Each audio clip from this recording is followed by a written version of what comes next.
Hola a todos, espero que se escuche bien, que se nos vea. Sí. Vale, fenomenal. Pues nada, vamos a dar comienzo al seminario. Yo soy Irene Quevedo, pertenezco al Departamento Jurídico y Servicios de Empresa de la Confederación de Cádiz. Y en primer lugar quisiera disculpar a nuestra secretaria general, a Carmen Romero, que iba a estar con nosotros, pero bueno, ya surgió un imprevisto y no va a poder ser. Agradezco, por supuesto, la asistencia a todos aquellos que estáis conectados. Y paso a presentaros, ¿vale?, a nuestros ponentes de hoy. Tenemos con nosotros a María Sánchez Molero, a Javier Barbera Quijano y a Joaquín Maján Rodríguez. Tenéis ahí, pues nada, María Sánchez es asociada del área legal mercantil, Javier es gerente del área fiscal y Joaquín gerente del área procesal concursal, todos ellos del equipo de abogados de KPMG. Le agradezco también la asistencia y vamos a aprender mucho con vosotros hoy seguro. Y nada, ellos vienen a introducirnos en las principales novedades derivadas de la Ley Crea y Crece, publicada el pasado 29 de septiembre, y van a contarnos pues, muchas cositas en cuanto a la agilización de la constitución de nuevas sociedades mercantiles, a la reducción de la morosidad comercial y la mejora del acceso a la financiación. Nos darán también a conocer pues muchos detalles de la futura obligación de la factura electrónica y nuevas herramientas y exigencias para las pymes en materia de insolvencia. El seminario formativo que vamos a disfrutar está enmarcado en el proyecto CEA más Empresa, llevado a cabo por la CEA y por la Junta de Andalucía, en el que participamos como organización territorial desde la CEA, siendo punto de referencia en la información, asesoramiento y brindando apoyo pues, a la puesta en marcha y a la consolidación de empresas. Y nada, sin más, yo me callo, que venís a escucharlos a ellos y nada, os dejo con los ponentes de hoy. Bueno, pues buenos días a todos. En primer lugar, muchas gracias a la CEA y a FEC por invitarnos, ¿no?, y por hacer que estemos aquí en el día de hoy, y a Irene por su presentación y a todos los asistentes. Como nos estáis acompañando virtualmente, si en algún momento no se escucha o lo que sea, decídnoslo porque nosotros quizás no nos demos cuenta. Bueno, como adelantaba Irene, mi nombre es María Sánchez y yo soy abogada del Departamento Mercantil de KPMG Abogados. Empezamos con lo... A ver si le puede dar. Sí. Aquí. Un segundito, porque es que no puedo pasar el PDF, el PowerPoint. Ay, déjame el ratón. Intenta tú, como ahí está. Ahora. Venga. Ahora. Fenomenal. Bueno, pues como digo, yo me voy a centrar en las principales novedades de que ha introducido la Ley de Creación y Crecimiento de Empresas, ¿vale?, que es la Ley 18/2022 de 28 de septiembre, en relación con los aspectos mercantiles.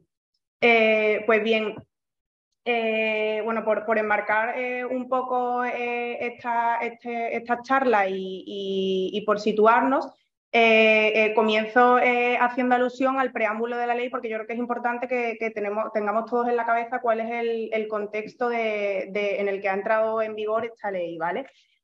Como a todos os sonará, la Unión Europea hace bastante poco ha elaborado unos planes que son los denominados planes Next Generation, en el marco de los cuales pues España, como Estado miembro de la Unión, ha tenido que elaborar también a su vez una serie de planes, ¿vale?, para acoger aquellas medidas impuestas por la Unión Europea.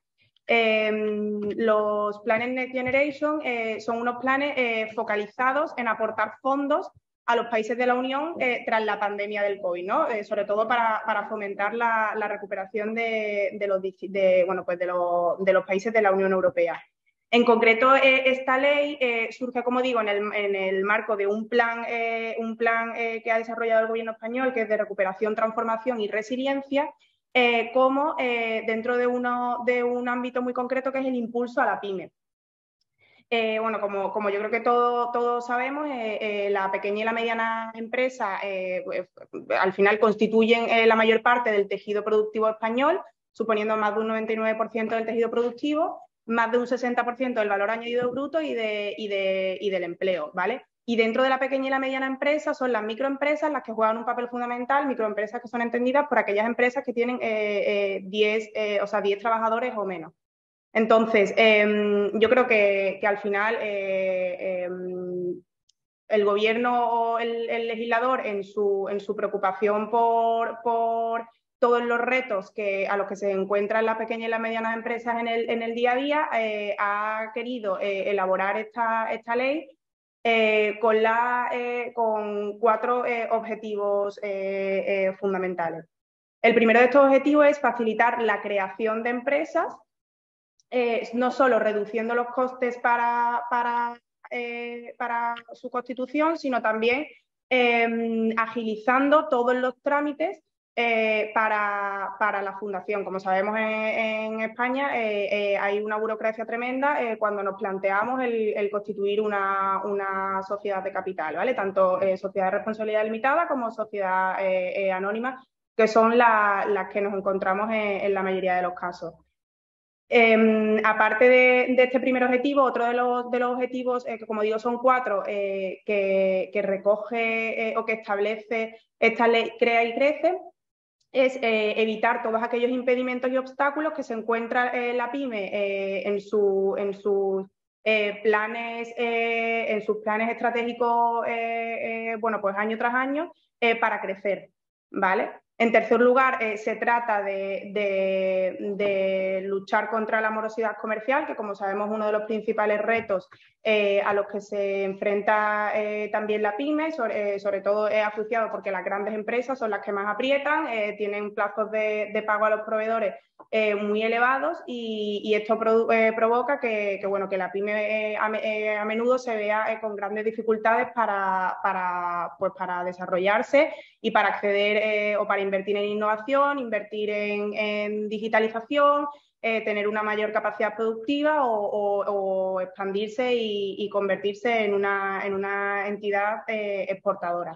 Y por último, el cuarto objetivo de esta ley Crea y Crece es la mejora del acceso a la financiación para la pequeña y la mediana empresa. Bueno, pues centrándome, comenzando por el primero de ellos, ¿vale? Por el objetivo de la mejora y la facilitación de la creación de empresas, así como el hacer un marco regulador más ágil. La principal modificación, que además yo creo que quizás en la calle es la que más suena, que ha introducido esta ley, es la reducción de la cifra mínima exigida para constituir una sociedad de responsabilidad limitada al importe de 1 euro. ¿Vale? Como yo creo que todos sabéis, tradicionalmente la sociedad de responsabilidad limitada, bueno, hasta ahora se podía constituir en estos últimos años con la cifra de un capital social mínimo de 3.000 euros y la sociedad anónima 60.000 euros. Para la sociedad anónima el capital social sigue siendo de 60.000 euros, el capital social exigido mínimo, pero para la sociedad de responsabilidad limitada pues se reduce a 1 euro. Si bien el legislador introduce en esta ley 2 requisitos, ¿vale? O 2 obligaciones que tiene que tener en cuenta que se tiene que tener en cuenta al fundar la sociedad con 1 euro, sobre todo son 2 requisitos en garantía de los acreedores. El primero de ellos es que año tras año se deberá destinar a la reserva legal al menos un 20% de los beneficios, en tanto en cuanto la suma de la reserva legal y el capital social no alcance los 3.000 euros. Y en segundo lugar, en el caso de disolución y liquidación de la compañía de responsabilidad limitada, los socios serán solidariamente responsables en tanto en cuanto o en la cifra de diferencia hasta esos 3.000 euros. Al final tengamos en cuenta, yo creo que esto es un aspecto importante valorar que el capital social en una sociedad es lo que era la garantía frente a los acreedores, ¿no? Como sabemos, en las sociedades de capital los socios no responden de las deudas sociales, ¿vale? Únicamente responden hasta la cifra del capital social. Luego, si reducimos el capital social de €1, ¿ante qué estamos respondiendo a los acreedores?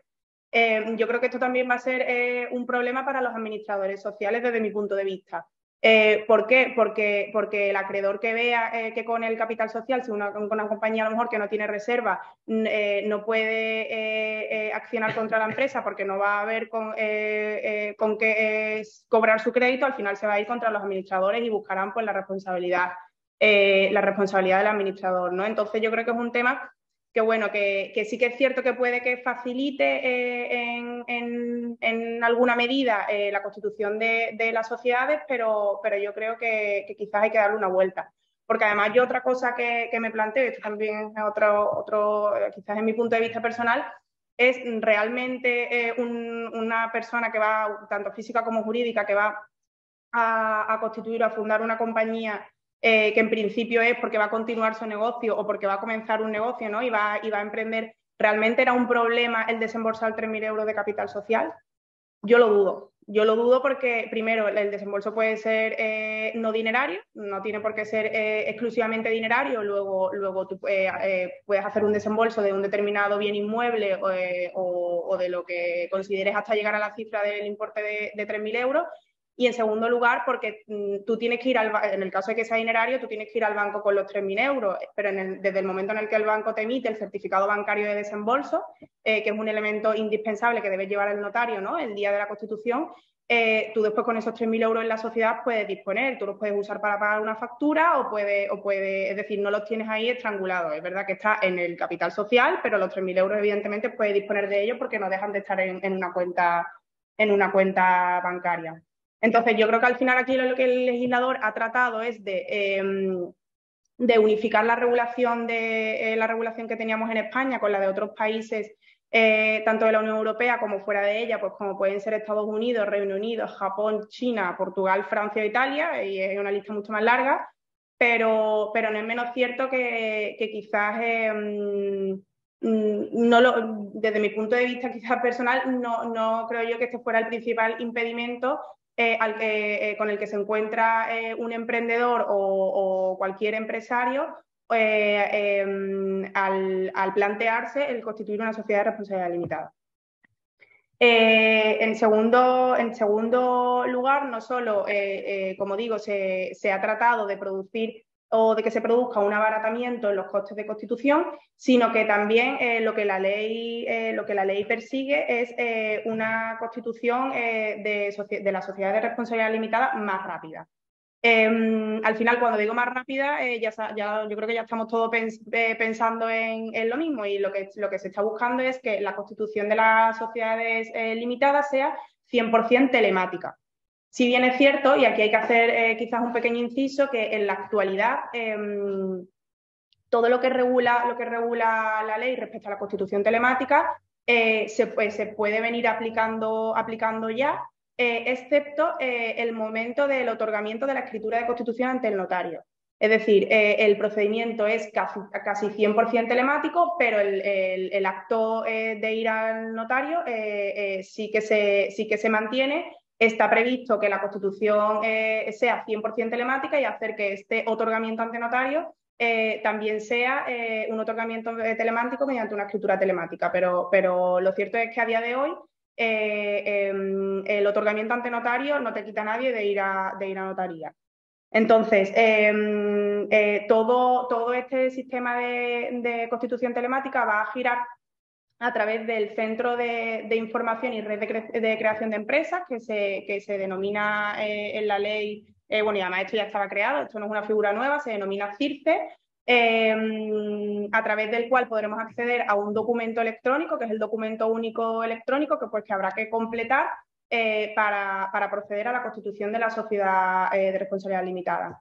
Además, se han establecido determinados puntos de acceso al emprendedor, que son, bueno, pues tanto oficinas físicas que pueden estar tanto en notarías como en registros mercantiles, como un portal web que también se habilitó, con el objetivo de que la persona que se encuentre interesada pues pueda acceder a todo el procedimiento de una manera pues como digo, prácticamente 100% telemática y ahorrarse todos los trámites pues de ir a de ir al registro, de ir a Hacienda, etcétera. Entonces, en este sentido, todos los notarios tienen la obligación no solo de estar en la agenda electrónica, que significa que se pueda constituir la sociedad limitada con ellos, pues cogiendo la cita electrónicamente y teniendo una obligación, como diré a continuación, de dar una cita en unos plazos muy breves, sino que además tienen la obligación de informar a todo aquel emprendedor o persona interesada en fundar una compañía de esta posibilidad de hacerlo, 100% telemático. Aquí fundamentalmente la ley ha introducido dos formas, ¿no?, de constituir una sociedad, como digo, telemáticamente. Y aquí también es donde yo, como yo digo, viene la letra pequeña. En primer lugar, la primera posibilidad es siempre hablo cuando hablo de sociedad, siempre hablo de sociedad limitada, ¿vale? Es una alternativa o una posibilidad que solo se da para estas sociedades o este tipo de sociedad de capital. Bueno, pues eso, la primera de las formas es la constitución de la sociedad mediante escritura con formato estandarizado y estatutos tipo. ¿Esto qué quiere decir? Bueno, pues que tú te meterás a través de del móvil, tablet o ordenador en el punto de acceso al emprendedor, te meterás en la herramienta de CIRCE, abrirás el documento único electrónico y ahí únicamente, al final lo que tienes que hacer es rellenar un formulario. Entonces, la idea es que este tipo de sociedades con, como digo, estatutos tipo y escritura de constitución completamente con un formato 100% estandarizado, se puedan constituir en el plazo de 24 horas hábiles. Es verdad que este plazo a mí personalmente, bueno, pues me llama la atención, ¿no? Porque al final nosotros en el despacho, en el departamento mercantil, una de las cuestiones que más vemos, que más asesoramos a los clientes es en la constitución de compañías. Y sí que es cierto que normalmente pues el plazo de constitución se alarga. Se alarga porque, punto número uno, nosotros normalmente solicitamos la información para hacer, nosotros al final hacemos todo lo contrario. Nosotros normalmente pues hacemos los estatutos como un traje a medida de los fundadores, tienes que contactar con el notario te dará cita cuando pueda y cuando el oficial esté un poquito liberado, porque a lo mejor hay un momento de mucha carga de trabajo, presentar la escritura cuando se otorga en el registro mercantil, y el registro mercantil tiene 15 días hábiles para calificar cuando los cumple, porque a menudo esos 15 días se transforman en 20. Entonces sí que es bastante llamativo el que se pueda constituir una sociedad de responsabilidad limitada en 24 horas, ¿no? Aquí hago un pequeño inciso y es que sí que es cierto que de hecho es una de las críticas que está teniendo esta ley, es que ya existía algo parecido, existía el régimen de formación sucesiva que no dejaba de ser una posibilidad de constituir las sociedades limitadas con un capital social inicial inferior a 3.000 euros, si bien es cierto que había que llegar a esos 3.000 euros. Y no es menos cierto que este tipo de formación o constitución de empresas no se ha utilizado desde que se trajo al sistema jurídico español, al igual que la sociedad de responsabilidad limitada nueva empresa, y de hecho se suprimen ahora con esta ley Crea y Crece, ¿no? Entonces, yo particularmente desconfío un poco del éxito que van a tener estas medidas, en tanto en cuanto ya teníamos algo muy parecido que no era utilizado, ¿no? Pero bueno, esto al final es mi opinión personal. Entrando ya un poquito más en detalle en el procedimiento, para la constitución de la sociedad, pues mediante escritura estandarizada y estatutos tipos, el procedimiento sería el siguiente. Como digo, tú te metes en CIRCE, comienzas a completar el documento único electrónico, tienes la posibilidad ahí de solicitar la denominación social. como es común, habrá la posibilidad de incluir 5 posibles alternativas, entre las cuales el registro mercantil central pues, te dará una de ellas o no te dará ninguna en función de si todas ya son coincidentes con denominaciones sociales de sociedades existentes.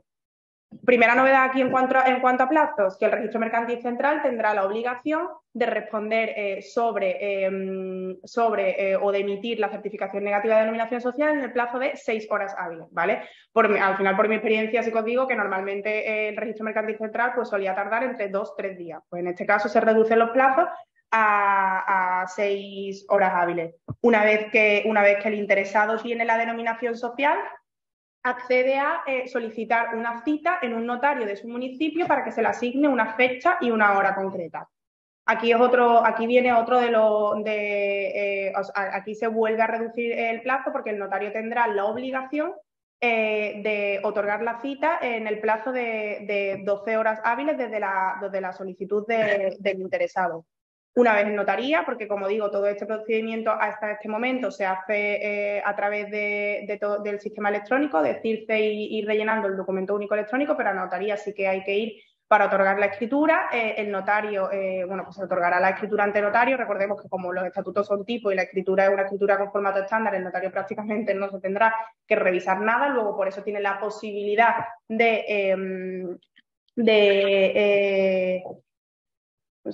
por eso tendrá la posibilidad de constituir tan rápido. El notario en ese momento remitirá también a través de CIRCE la escritura de constitución a la agencia tributaria, que asignará un número de identificación fiscal provisional, se devolverá la escritura al notario, el notario por este mismo canal de CIRCE la remitirá al registro mercantil del domicilio de la sociedad y el registrador, que este es un plazo bastante llamativo también, en 6 horas hábiles, tendrá que calificar esa escritura, con lo cual pasamos del plazo de 15 días hábiles que tenían los registros mercantiles a un plazo de 6 horas.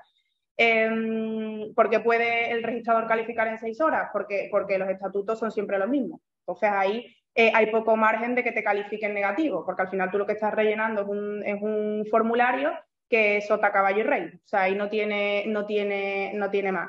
Entonces, una vez que el registro mercantil ha inscrito la sociedad en el libro, en su hoja registral, remitirá de nuevo la escritura a la agencia tributaria a través de CIRCE para que asigne el número de identificación fiscal definitivo y informará a los fundadores, a los socios, pues que la sociedad ya está plenamente constituida e inscrita en el registro.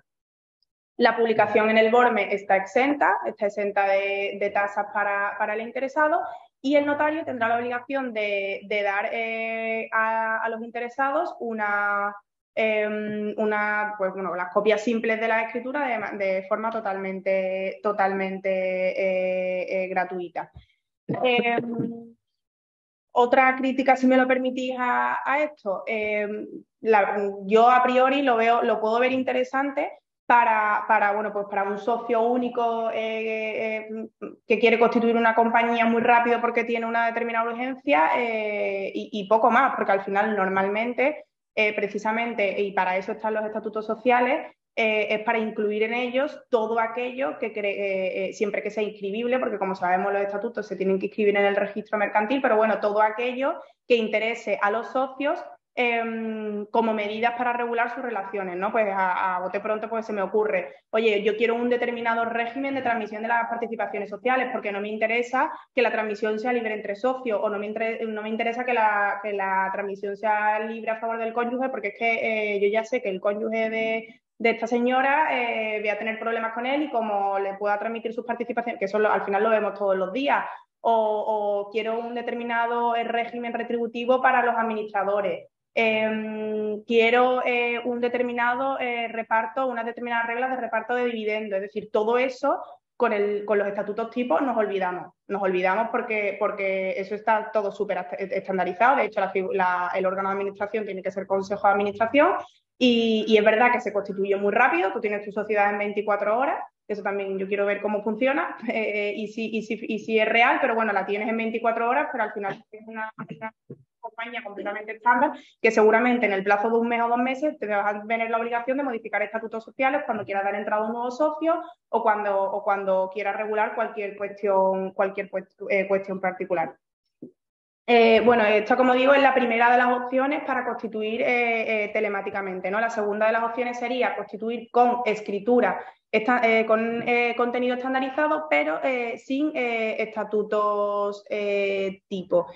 Al final, en esta opción ya la regulación se parece un poquito más a lo que estamos acostumbrados a ver en la ley de sociedades de capital. El notario ya no tiene la obligación de dar una cita en las próximas 12 horas hábiles siguientes porque se entiende que tiene que analizar los estatutos, tiene que estudiar un poquito más. Entonces ya desaparece esta obligación, luego ya nos olvidamos de esta disminución de plazos por este lado, porque al final el notario te dará la cita cuando él pueda. El registro mercantil, en las primeras 6 horas hábiles desde que recibe la escritura, sí que tiene la obligación de hacer una primera inmatriculación, que la llama la ley. En este sentido, bueno, pues lo que tendrá que inscribir el registrador será la denominación social, el capital social, objeto social y el órgano de administración. ¿Vale? Después tiene el plazo de 5 días hábiles, perdón, para inscribir la sociedad completa. Sí que es cierto que, bueno, que son 5 días hábiles más 6 horas hábiles, no son los 15 días hábiles de antes.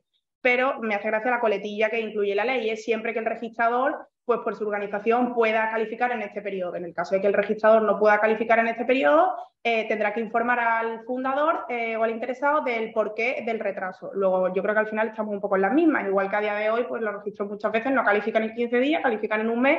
Y de hecho a día de hoy simplemente no te informan, tienes que llamar tú para informarte y para solicitar información del retraso. Entonces, esta segunda opción parece que sí que acorta un poco los plazos, pero si de verdad la miramos con lupa, no los termina de acortar como la primera, y es lógico, porque aquí los estatutos, como digo, no son estatutos estándar, sino sí que son estatutos adaptados al caso concreto. Bueno, esto en cuanto a la creación de empresas, en cuanto a la creación de empresas en lo relativo a, como digo, el abaratamiento de los costes y la agilización para la constitución. Introduce, esto lo comento muy rápidamente, pero introduce la ley otra cuestión interesante, y es que regula más específicamente al emprendedor de responsabilidad limitada. El emprendedor de responsabilidad limitada es una persona física que, en lugar de constituir una sociedad, va a desarrollar un determinado negocio, una determinada empresa de una forma independiente, y va a poder beneficiarse de que los acreedores no van, o sea, de que su patrimonio personal, entendiéndose por la vivienda, siempre que el valor de la misma sea menos de 300.000 euros, así como los bienes de equipo afectados a su actividad productiva, no responderán frente a los acreedores sociales. Entonces, al final, un poco esto lo introduce la ley con el ánimo de que a las personas pues no les dé tanto miedo emprender, teniendo en cuenta que van a tener pues su vivienda habitual y los bienes que utilice para desarrollar su actividad productiva a salvo. Requisitos para que esto aplique son muy sencillos. El emprendedor de responsabilidad limitada tendrá que estar inscrito en el registro mercantil. Su bien inmueble, su vivienda habitual, como digo, tiene que estar inscrita en el registro de la propiedad, y sus bienes de equipo necesarios para el desarrollo de su actividad productiva tendrán que estar inscritos en el registro de bienes muebles. Perdón. Pues bien, esto está bien. Otra de las, como digo, paso al segundo bloque, o de estos 4 bloques de objetivos que establece la ley. El segundo de ellos es la eliminación de obstáculos a las actividades económicas, ¿vale? Aquí sí que voy a ir muy rápidamente, porque yo creo que fundamentalmente nos tenemos que quedar con 2.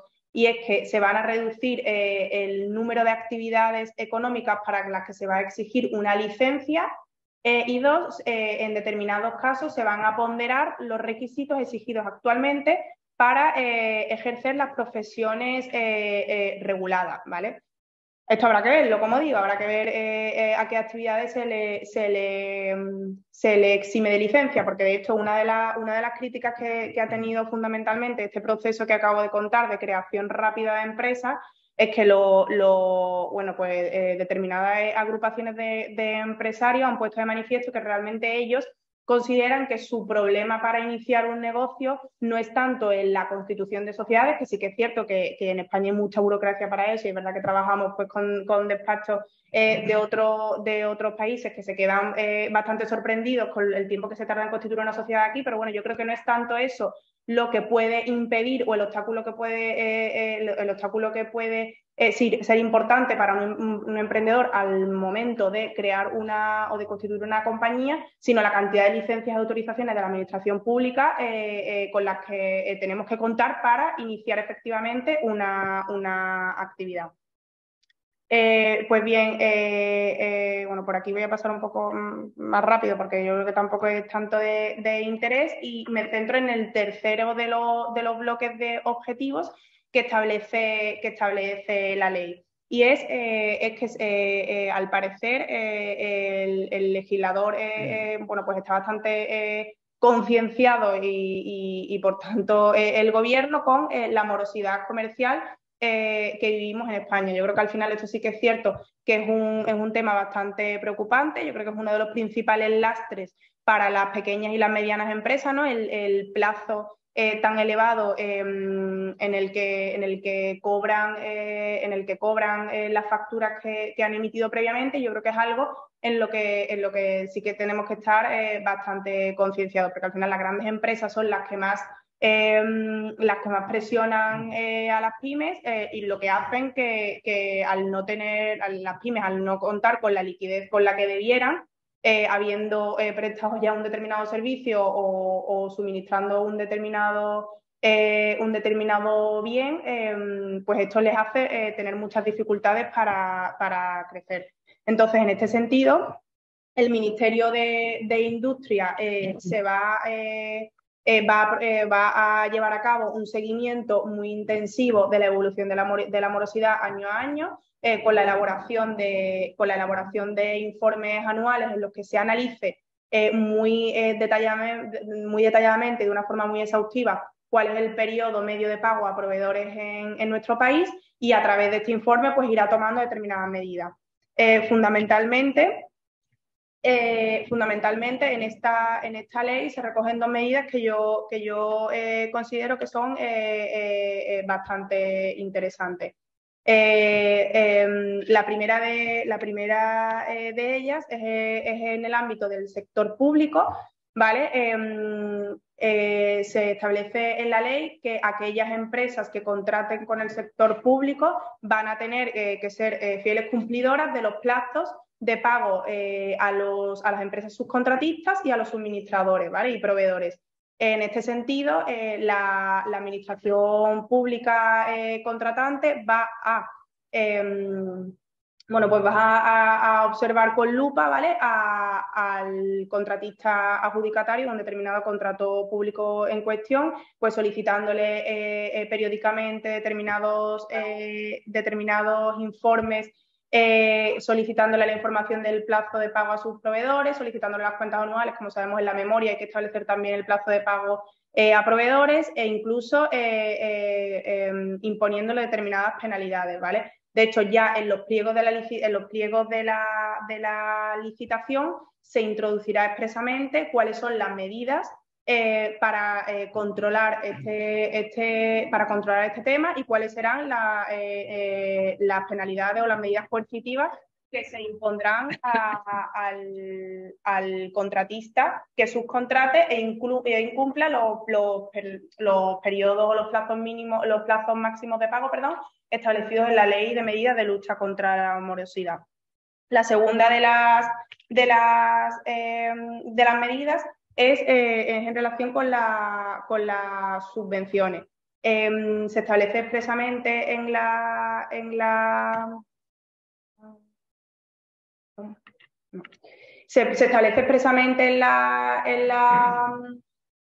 ley que no podrán acceder a subvenciones por importe superior a 30.000 euros aquellas entidades que incumplan con los plazos establecidos como máximos en la ley de lucha contra la morosidad, ¿vale? Luego esto va a ser también bastante importante. Y ahora me planteo yo aquí también un poco no tanto como crítica, sino como a mí algo me falta, ¿no? Y qué pasa con la morosidad en las administraciones públicas, porque a mí me parece muy bien porque realmente sí que es un problema que se apriete a la empresa privada, ¿no? Sobre todo a las empresas cotizadas y a las empresas que aunque no coticen, no presentan cuentas anuales abreviadas, que son quizás las que más se aprovechan de esta situación respecto a la pequeña y a la mediana empresa y respecto a las microempresas. A mí me parece muy bien que se les apriete y que se les exija cumplir con los plazos, ¿no? Y tener un periodo mínimo, un periodo de pago a proveedores, pues razonable. Pero ¿quién controla los periodos de pago que tan a menudo son muy elevados en la administración pública? Pues bueno, esto evidentemente en la ley no se recoge. Y ya por último, un segundo porque creo que he descuadrado es...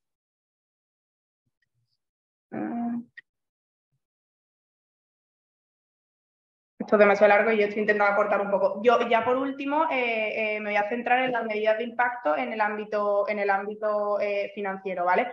Como digo, el cuarto de los objetivos de esta ley es facilitar el acceso a la financiación a la pequeña y a la mediana empresa. Aquí fundamentalmente la ley se centra en dos tipos de entidades o de formas de financiación, ¿vale? El crowdfunding, que como todos sabemos son unas plataformas que ponen en contacto a personas, tanto físicas como jurídicas, que tienen intención de invertir con entidades o igualmente personas físicas o jurídicas que quieren o que necesitan de una financiación para un proyecto muy concreto. Entonces, en general, se flexibiliza un poco el régimen de estas plataformas, se facilita que mediante el cumplimiento de determinados requisitos estas plataformas puedan operar en el ámbito de la Unión Europea y ya no solo en el ámbito de nuestro país, que de hecho esto ya lo venían haciendo, esto ha sido una exigencia de la Unión Europea y ya lo venían haciendo algunos países de la Unión.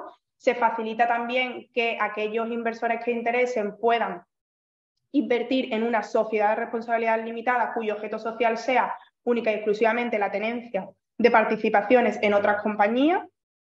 Y en definitiva se facilita el acceso a la financiación de las pequeñas y las medianas empresas.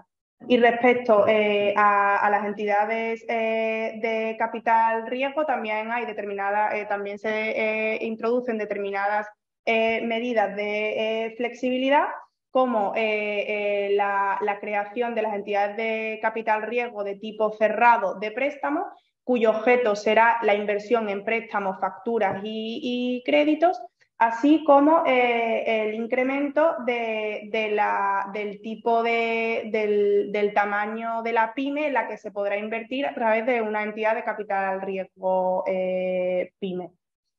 Y bueno, yo creo que en definitiva estas son las medidas que desde un punto de vista mercantil pueden afectar más o beneficiar a la pequeña y la mediana empresa. Yo particularmente pues la verdad, me considero un poco crítica respecto a alguna de ellas, porque la sensación que me da es que se ha desaprovechado una buena oportunidad para tratar de atajar determinados problemas que sí que son realmente importantes. Y bueno, y habrá que ver cómo va funcionando, porque lo cierto es que acaba de entrar en vigor la norma y bueno, y todavía le queda mucho recorrido. Y sin más, pues le cedo la palabra a mi compañero Javier, que os va a contar sobre la facturación electrónica. Gracias, María. Bueno, yo soy Javier, soy compañero de María Joaquín en KPMG, pertenezco al departamento de fiscal. Y como dice María, bueno, pues ahora os voy a contar concretamente pues determinadas novedades que hay en materia de facturación electrónica.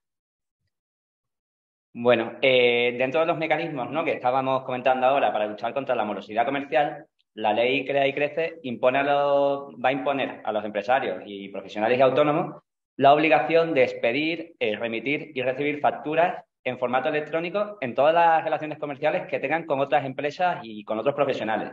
Y además la va a acompañar de un régimen sancionador específico en caso de incumplimiento, ¿no? Bueno, esta adopción generalizada de la facturación electrónica y este régimen sancionador se han introducido a través de una modificación de la Ley de Medidas de Impulso de la Sociedad de Información y aunque no es una norma fiscal como tal, pues bueno, va a traer un gran impacto en este ámbito, ¿no? Como ahora veremos, ¿no? Bien, es verdad que esta norma requiere de un desarrollo reglamentario que aún no está aprobado a día de hoy y que debe aprobarse en el plazo de los 6 meses siguientes a la fecha en que fue publicada la Ley Crea y Crece en el BOE. O sea que hay de plazo para aprobar este desarrollo reglamentario hasta el 29 de marzo del año que viene. Y además también se prevé una entrada en vigor diferida, que luego veremos, pero que va a depender del volumen de facturación de los empresarios y profesionales, ¿no? Y bueno, pues como estábamos avanzando, la factura electrónica va a ser obligatoria para las empresas españolas y se va a convertir en el único sistema en que se va a poder emplear en las relaciones comerciales que se tengan entre empresas y autónomos tan pronto como entre en vigor, ¿no? De esta forma, bueno, con la aprobación de esta ley, las empresas van a estar obligadas a facturar electrónicamente la prestación de sus servicios, que es algo que ya sucede en el ámbito público, en el que sí que es obligatorio el envío de facturas electrónicas a la administración pública por parte de los proveedores, todo esto desde 2015, ¿no? Ahora este modelo se va a trasladar al ámbito, digamos, privado y de forma que las empresas van a tener que adaptar sus sistemas a los requerimientos técnicos que establezca el reglamento que estamos hablando, ¿no? Para poder emitir y recibir facturas en el formato electrónico que se establezca. El objetivo de esta ley y de implementar la factura electrónica pues, es variado, ¿no? En principio, bueno, es promover la digitalización de las relaciones comerciales y que se incremente así la productividad de las empresas españolas, luchar contra la morosidad en las operaciones comerciales y además mejorar el control de la facturación de las empresas y reducir así la evasión fiscal, ¿no? Con esta medida, España se sumaría pues, bueno, a la generalización del uso de la factura electrónica también en el ámbito privado, siguiendo los pasos de otros países europeos como pueden ser Italia, Francia o Polonia, ¿no? En lo que ya se está generalizando el uso de la factura electrónica.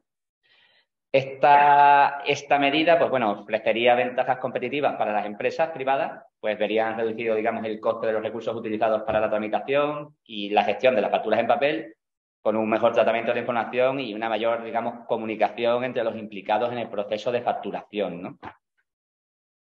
Es verdad que esta ley, que no es fiscal, sin embargo, se señala que las facturas electrónicas deberán cumplir, en todo caso, lo dispuesto en la normativa específica sobre facturación, en el reglamento de facturación, que hay estos efectos, y también que los sistemas y los programas informáticos que vayan a gestionar estos procesos de facturación también debe respetar los principios y los requisitos que se imponen en la Ley General Tributaria, ¿no?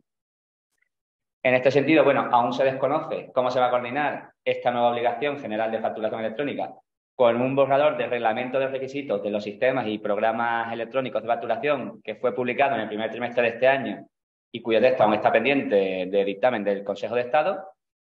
Y además, esta ley no recoge ninguna modificación o excepción alguna en relación con las empresas sometidas al nuevo sistema de suministro inmediato de información, que se llama el SI, que, bueno, que es un sistema a través de que aplica básicamente a las grandes empresas que están obligadas desde 2017 a llevar sus libros, digamos, de registro de facturas recibidas y emitidas de forma electrónica y a través de la sede electrónica de la agencia tributaria, ¿no? Estas entidades, pues bueno, cada vez que emiten o reciben una factura tienen un plazo muy corto, digamos de 4 días, para dar la información de esa factura de forma electrónica a través de la agencia tributaria, ¿no? Esta ley no recoge ninguna excepción para estas empresas que están sometidas a este sistema así, digamos, ¿no? Bueno, y ahora, bueno, pues vamos a ver en qué consiste esta obligación, el régimen también sancionador previsto para caso de incumplimiento y otras cuestiones, ¿no? de índole general, ¿no?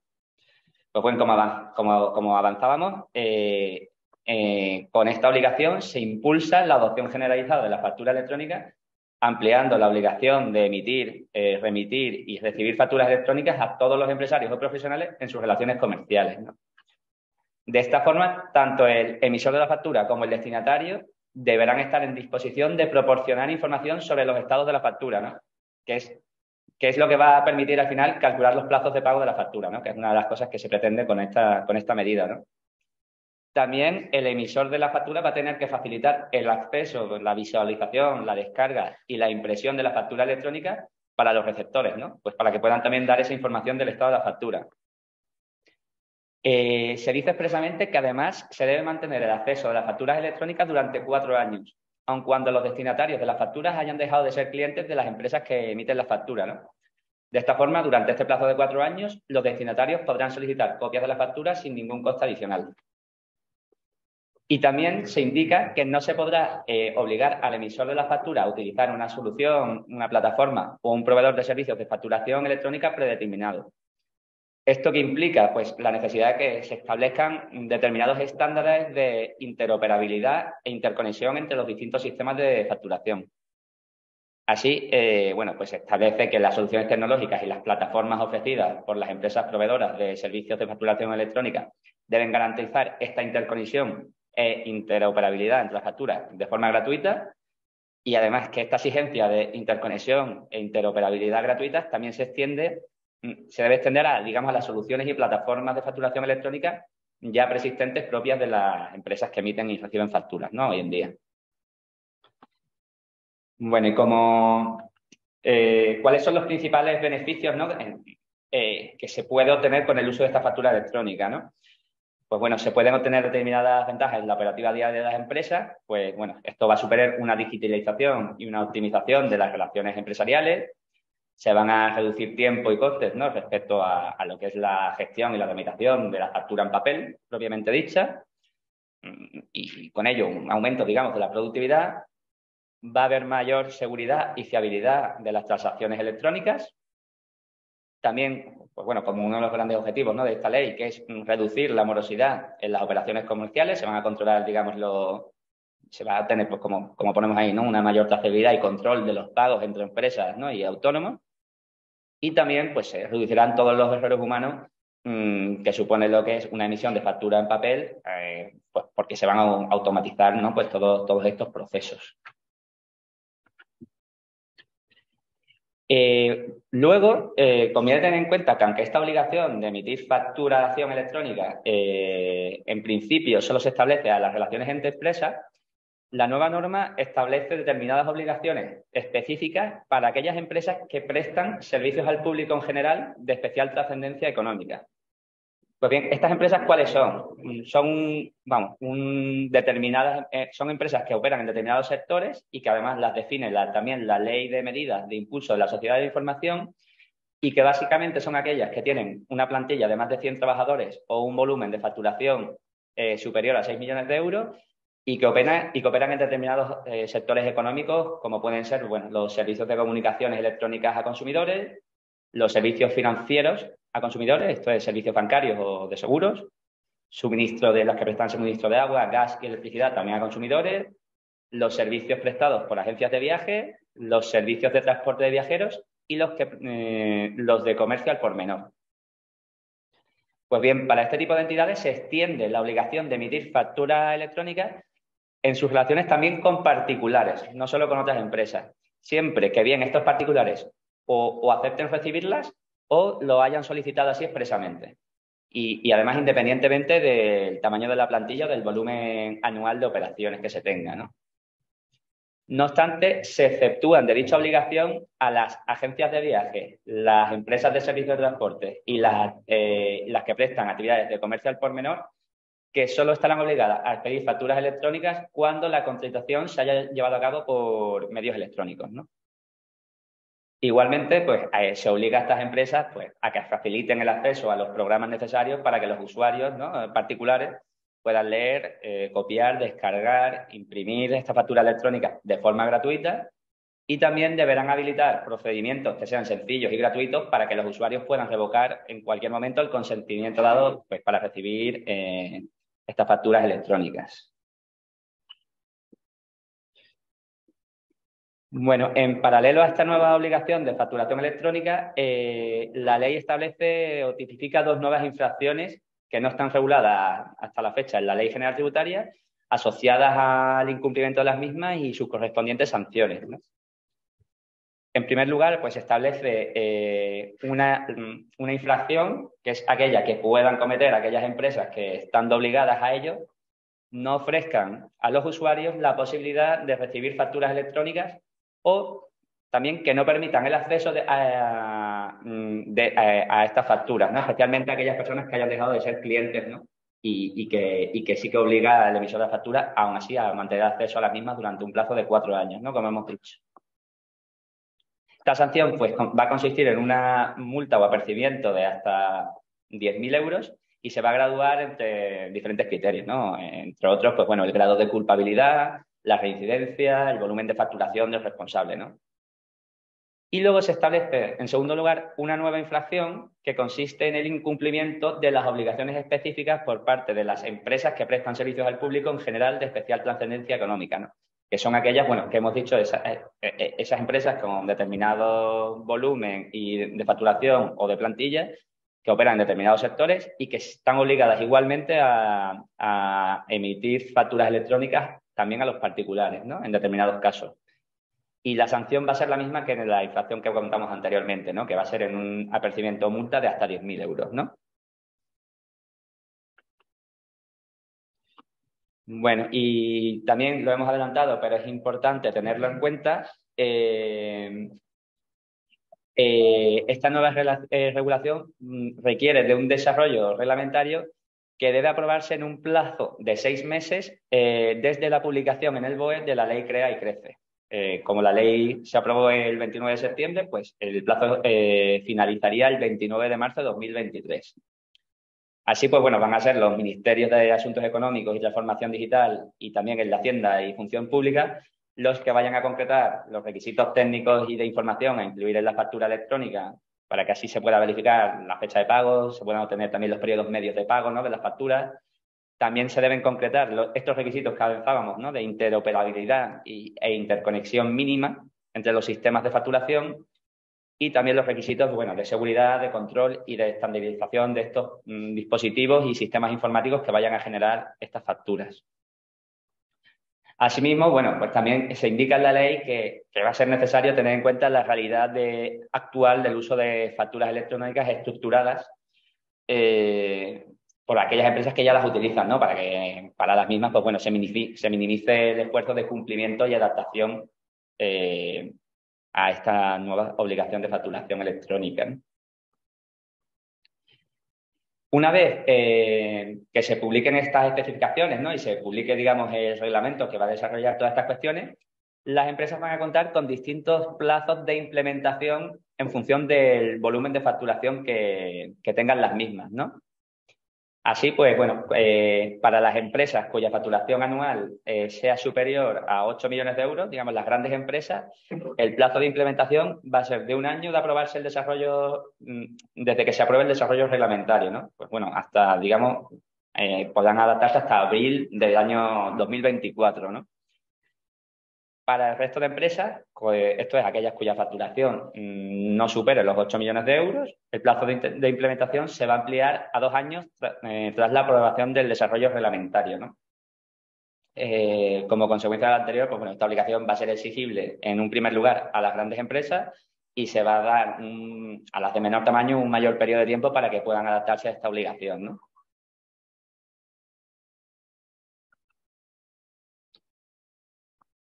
Y bueno, viendo pues lo que hemos comentado, ¿no? Vamos a concluyendo un poco, ¿no? Sobre esta nueva obligación. Pues bueno, veremos que esta extensión de la obligación de la factura electrónica a todas las relaciones entre empresas y profesionales e incluso en determinadas circunstancias, ¿no? A las relaciones con los particulares, digamos, va a tener una clara incidencia en lo que es la digitalización y la modernización de las empresas españolas, ¿no? Sí que es verdad que el alcance y las consecuencias de esta generalización de la factura electrónica no las vamos a poder valorar adecuadamente hasta que no se ha conocido el reglamento de desarrollo.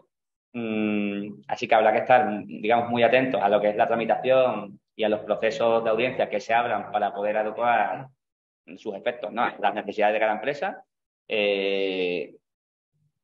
Entonces, bueno, habrá que estar atentos, ¿no? A conocer ese desarrollo y ahí podremos opinar más, ¿no? Digamos, podemos tener mayores conclusiones y veremos cuál va a ser el efecto para las empresas, ¿no? Así, bueno, también por poner en conocimiento, ¿no? Digamos que existen, ya decíamos que los países de nuestro entorno, en otros países, como ya son Francia o Italia o incluso Polonia, ¿no? Que se está generalizando el uso de la facturación electrónica también en el ámbito privado.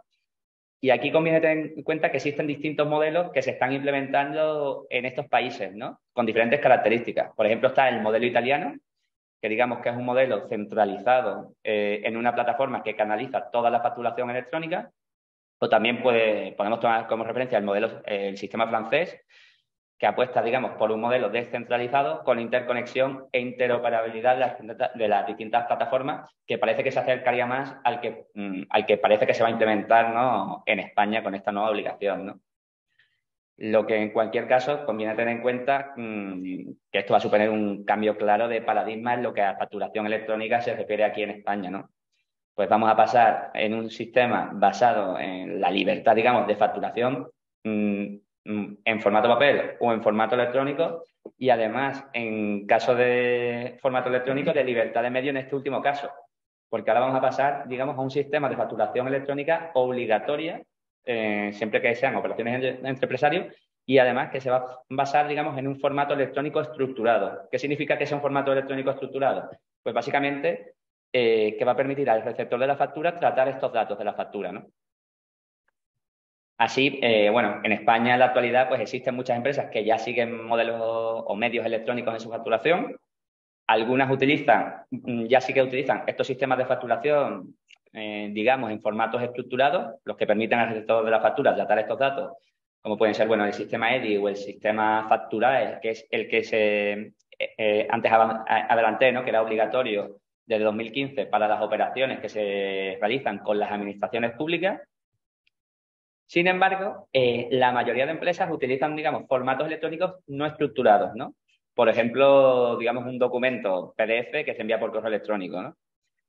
Este tipo de facturas que pueden recibir la consideración de facturación electrónica a efectos fiscales si cumplen determinados requisitos, ¿no?, que son exigidos por el reglamento de facturación, como es que garanticen la autenticidad del origen de la factura, la integridad del contenido y su legibilidad. Estos efectos fiscales sí tendrían a día en día la consideración de factura electrónica. Sin embargo, la norma que se acaba de publicar supone un cambio de modelo, ¿no? Pues va a exigir que esta factura electrónica entre empresarios se realice en formato electrónico estructurado, que el destinatario trate o pueda tratar los datos del archivo electrónico que se le envíe, de forma que así pueda dar cumplimiento a las funcionalidades que se van a exigir sobre los estados de la factura. Esto es, el envío, recepción, acuse de recibo, el pago, ¿no? Que se pueda dar toda esa información. Por eso, bueno, muchas empresas van a tener que adaptarse para cumplir con esta nueva normativa, ¿no?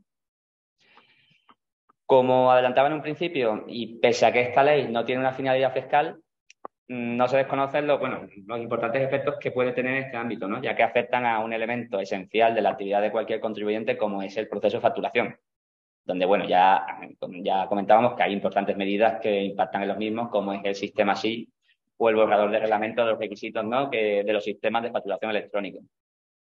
Por tanto, habrá que seguir, digamos, el desarrollo normativo para que se puedan adaptar las obligaciones actuales a las nuevas exigencias con las menores implicaciones para las empresas, tanto de coste como de riesgo fiscal, ¿no? Los plazos previstos, bueno, apuntan a una aplicación de la nueva obligación de facturación electrónica aproximadamente pues para abril o mediados de 2024 para aquellas grandes empresas, o sea, aquellas que tienen facturación anual superior a 8 millones de euros.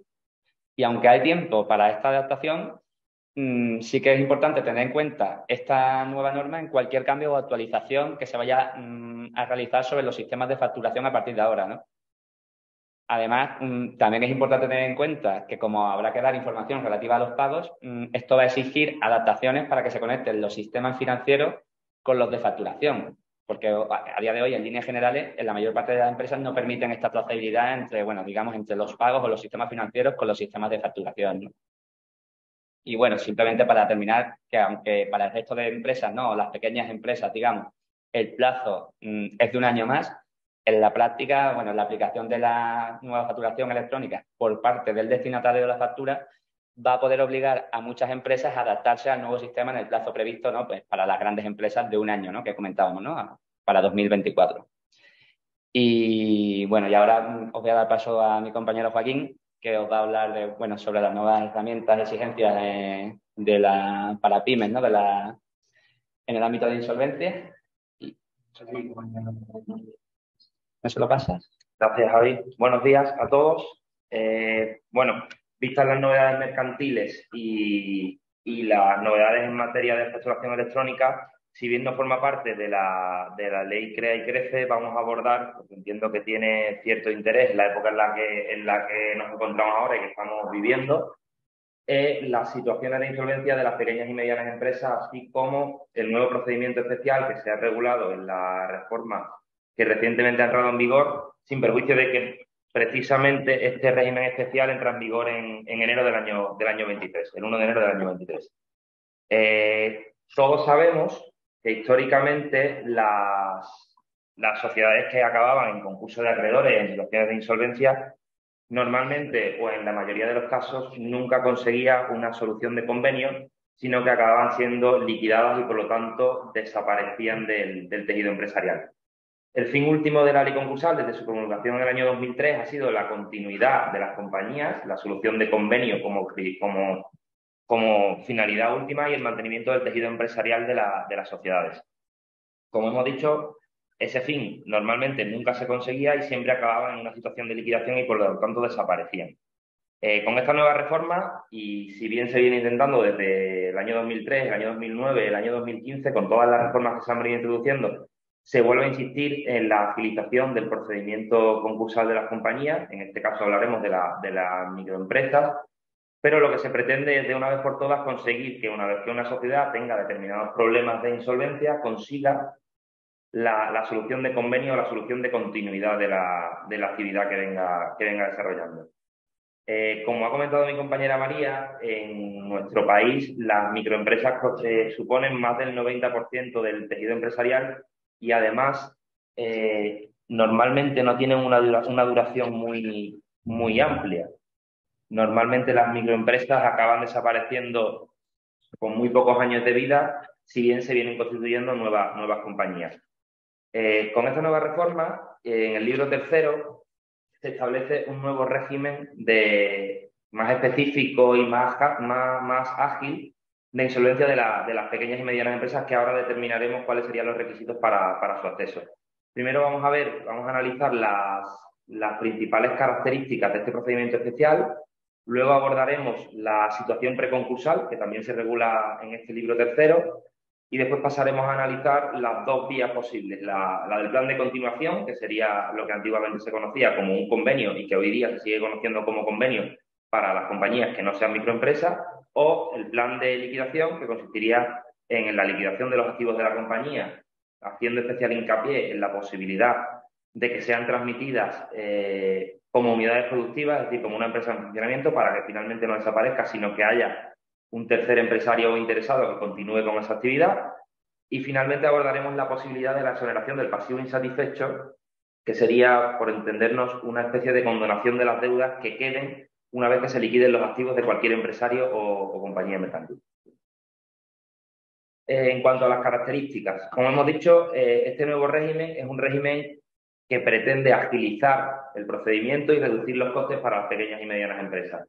¿Cómo se pretende hacer o cuáles son las novedades que se introducen por esta reforma? Pues, en primer lugar, se establece las comparecencias telemáticas. En los procedimientos concursales normalmente hay una serie de vistas judiciales en las que abogados y compañías en concurso tienen que acudir al juzgado a celebrar una vista. A partir de ahora se va a priorizar la comparecencia telemática. Asimismo, también se establece la posibilidad de que el juzgado, en vez de dictar una resolución escrita, sea el propio juez el que en el acto de la vista dicte la resolución oral y por lo tanto no tenga que celebrar la vista con posterioridad, ir a su despacho, redactar una resolución y notificarla, sino que se sale de la vista con la decisión del juzgado ya conocida. Se limita también la intervención del propio juzgado y se minoran mucho las posibilidades de recurso. Normalmente, cuando se dicta una resolución, se concede la posibilidad de recurrir esa resolución y se tiene que resolver en una resolución independiente, lo que hace que haya una serie de dilaciones en el procedimiento que lo retrasan bastante más.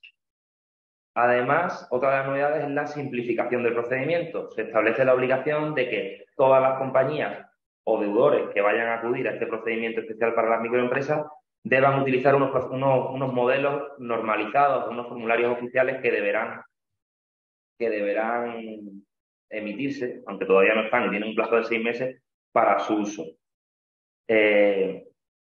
También se reducen los costes, ¿vale? Si bien es necesario que este procedimiento especial de microempresas se lleve a cabo representado por un procurador y asistido de un abogado, no siempre intervendrá ya la administración concursal. Todos conocemos que la administración concursal, cuando se declaraba el concurso de acreedores, siempre se designaba un administrador concursal. En este caso de las microempresas no siempre va a ser necesario. Sí es verdad que hay una serie de matices en los que sí se va a nombrar una administración concursal, pero normalmente no. Por lo tanto, el deudor o la compañía concursada no tendrá que hacer frente a la retribución de este auxiliar de juzgado, que es lo que viene siendo la administración concursal. En materia de recursos, como hemos dicho anteriormente, también se limita la posibilidad de recurrir las resoluciones del juzgado, ya sean orales o escritas. Además, cuando se concede esa posibilidad, ese recurso no tendrá efectos suspensivos, es decir, el procedimiento seguirá su curso para que no se paralice y se dilate en el tiempo, sin perjuicio de que se adopten las medidas cautelares que el juez entienda necesarias. Por ejemplo, si se trata de un recurso sobre una venta de un activo de una compañía que está en concurso y hay algún acreedor que no está conforme con esa autorización, quizá se conceda la posibilidad de recurso, se interponga el recurso y la medida cautelar consista en que ese bien no se pueda enajenar hasta que se resuelva sobre este supuesto. Ya les digo que habitualmente el recurso está muy limitado en este procedimiento especial de microempresa. El libro tercero no lo regula, pero lo veremos al final, y el mecanismo de la segunda oportunidad también ha sido reformado, se ha hecho bastante más eficaz, se han ampliado las posibilidades y sobre todo se han limitado las obligaciones que tendría el deudor de hacer frente a una serie de pagos antes de que se le concediera esta exoneración del pasivo insatisfecho, de los créditos impagados. ¿Vale? Otra de las características principales de este procedimiento especial es que hay dos vías, ¿vale? Como he dicho antes, hay una continuación o una liquidación. Siempre que se solicite o que se acuda a este procedimiento especial, debe optarse por una o por otra solución.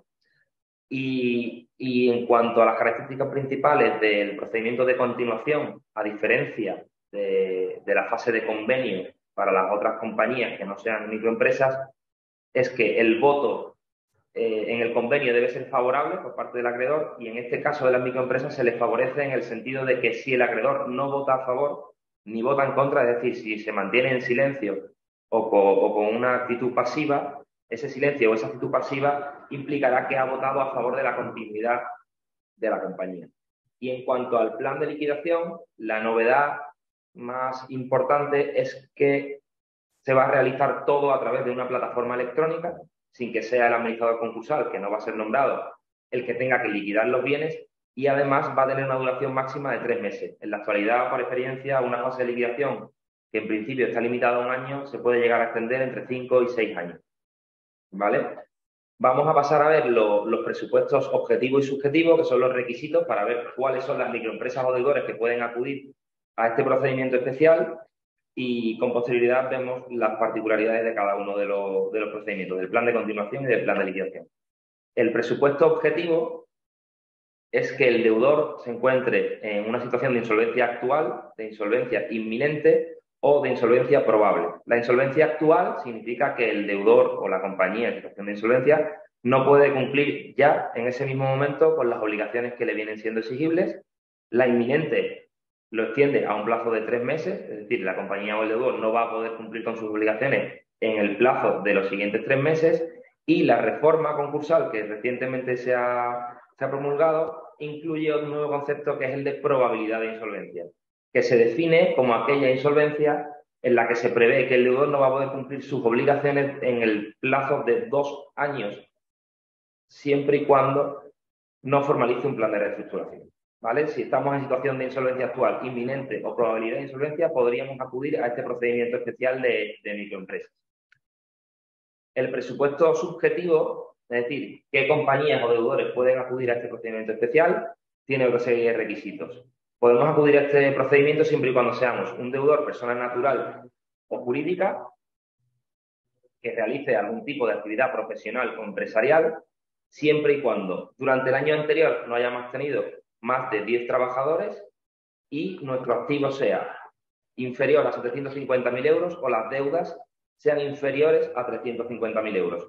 Si alguno de estos requisitos no los cumplimos, deberíamos irnos al régimen general, que sería un concurso que podríamos denominarlo como más genérico o más similar al que venía siendo de aplicación hasta la entrada en vigor de esta reforma. Sin perjuicio de este procedimiento especial, existe también una posibilidad preconcursal, lo que se conoce como el preconcurso, o lo que se conocía como el preconcurso. Y es la comunicación al juzgado, si nos encontramos en una situación de insolvencia actual inminente o en probabilidad de insolvencia, comunicar al juzgado la iniciación de una serie de negociaciones con los acreedores a los que le adeudo cantidades para continuar con la empresa o para realizar una liquidación ordenada del activo de mi compañía o del autónomo. Este procedimiento de negociación, que se pone en conocimiento del juzgado, tendría una duración de 3 meses. Durante esos 3 meses, las particularidades que tiene es que si nos están ejecutando, ya sea judicial o extrajudicialmente, algún tipo de crédito frente a algún proveedor, esa ejecución se paralizaría y además, si algún acreedor estuviera interesado y solicitara que por mi parte se realizara la solicitud de procedimiento especial, esa solicitud no se tramitaría hasta el transcurso de esos 3 meses. Si durante estos 3 meses no se han conseguido alcanzar un acuerdo con los acreedores para continuar con la empresa o para transmitir la empresa en funcionamiento o liquidar los activos de una forma ordenada, tendríamos un plazo de 5 días para solicitar el procedimiento especial de las microempresas siempre que nos encontremos en insolvencia actual. Si nuestra insolvencia es inminente o insolvencia probable, no estaríamos obligados al cumplimiento de ese plazo de 5 días para solicitar la iniciación de ese procedimiento especial. Esta es la fase preconcursal, ¿vale? Y ya si no alcanzamos un acuerdo con los acreedores, deberíamos acudir al procedimiento especial para microempresas. Como he dicho con anterioridad, en el procedimiento especial de microempresas, una de las características principales era que todos se encuentran normalizados con formularios o modelos oficiales, ¿vale? Y hay que acudir, eso sí, con abogado y con procurador sin perjuicio de que no se designa un administrador concursal. Cuando se formaliza la solicitud del procedimiento especial, debe optarse en todo caso por el plan de continuación o por el plan de liquidación, en función, evidentemente, de la situación de insolvencia de la compañía y de las posibilidades de viabilidad que ésta pueda tener a futuro. Esta solicitud la puede presentar el propio deudor o compañía en situación de insolvencia, o también puede ser presentada por los acreedores o por los socios responsables de las deudas. El deudor la puede presentar en cualquier tipo de situación, ya sea la insolvencia actual, inminente o en probabilidad de insolvencia, pero los acreedores y los socios únicamente la podrán solicitar siempre y cuando el deudor o la compañía se encuentre en una situación de insolvencia actual. Y además, una vez que esta solicitud está realizada no por parte del deudor, sino por parte de los acreedores o los socios responsables de las deudas, el deudor siempre tiene la posibilidad de aceptarla o rechazarla. Y en todo caso, de oponerse en caso de que considere que no se encuentra en situación de insolvencia actual, sino que su situación es de insolvencia inminente o de probabilidad de insolvencia. Si el deudor la solicita, no habría problema. Si te la solicita el propio acreedor o los socios personalmente responsables, siempre nos podremos oponer a esa solicitud alegando y probando que no nos encontramos en situación de insolvencia actual, o oponernos por considerar que nuestra situación deriva en un plan de continuación o que, por el contrario, nuestra situación va a derivar en un plan de liquidación porque no tenemos ningún tipo de viabilidad futuro de la actividad empresarial. Vamos a pasar ahora al procedimiento de continuación y luego vemos el procedimiento de liquidación. El procedimiento de continuación es lo que viene siendo o es muy similar a lo que sería un convenio de acreedores en el régimen general de concursos de compañías que no tengan las características para ser consideradas microempresas. Hay una serie de requisitos. El plan de continuación se tiene que presentar o bien junto con la solicitud de iniciación del procedimiento especial o bien dentro de los 10 días hábiles siguientes a que se solicite esta iniciación del procedimiento especial. Evidentemente, para que el plan de continuación salga adelante, deben realizarse una serie de votos favorables por parte de los acreedores que conforman todo el pasivo de nuestra deuda. Esta votación se realiza de forma telemática a través de un modelo normalizado, como todo el procedimiento. Continuamente, a lo largo del libro tercero, siempre se habla de un modelo normalizado. Nunca va a haber un escrito individualizado que cada uno pueda poner lo que considere pertinente al objeto de alegar si su voto es favorable o si su voto es contrario a la continuación. Siempre habrá que utilizar el modelo normalizado que se emitirá al efecto. Como hemos dicho, si el acreedor no vota, y esto beneficia mucho a este tipo de compañías, si el acreedor no vota y se mantiene en silencio o mantiene una actitud pasiva, se va a entender siempre que se muestra favorable a la continuidad de la compañía. Y esto es una novedad de la reforma recientemente promulgada. Con anterioridad, si no votaba, no es que se entendiera que votaba en contra, pero es verdad que no beneficiaba al deudor puesto que no tenía el voto favorable. Y además, otra de las novedades es que, si bien anteriormente y actualmente también, cuando se trata de un convenio de acreedores de una compañía de mayor tamaño, se realizaba de forma individualizada, ahora la votación se va a realizar por clases. Entonces, se incluye un artículo en la reciente reforma, que es el 623, que obliga al deudor que solicite acogerse a este régimen especial de microempresa a agrupar a todos sus acreedores en clases.